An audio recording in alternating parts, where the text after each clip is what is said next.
in the quiet glow of his forge. A blacksmith wiped his brow, staring down at the raw steel on his anvil. It was the start of a sword, rough and unshaped, but filled with potential.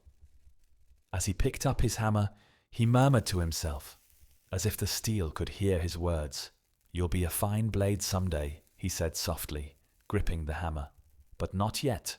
First, you'll need to endure the fire. That's how strength is born, not in comfort, but in the flames. And you'll have to trust me to shape you, strike by strike. You can't do this alone, and neither can I." He placed the steel into the roaring forge, watching it glow a fiery orange. Pulling it out, he began to hammer, the rhythmic clang echoing through the room. "Each blow will hurt," he said, his voice steady. "But everyone is making you stronger, sharper. Without this, you'd remain nothing but brittle metal. You won't understand it now, but someday you will."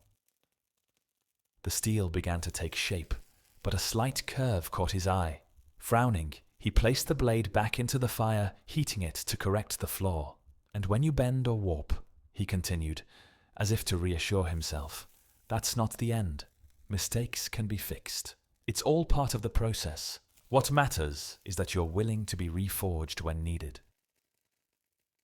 The blade sizzled as he quenched it in oil, the firelight reflecting in his weary eyes. He held it up, examining the steel's grain. "It's not your shine or polish that makes you valuable," he said, his voice almost a whisper. "It's your edge, your strength within. A sword that looks perfect but can't hold its edge is useless. What matters is what's inside." Satisfied, he began to carve intricate patterns into the blade, his hands steady and deliberate.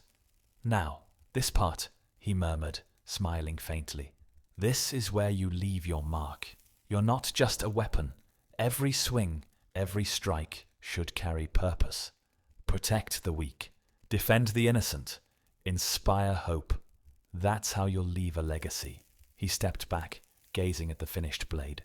It was not perfect, but it was strong, sharp, and ready.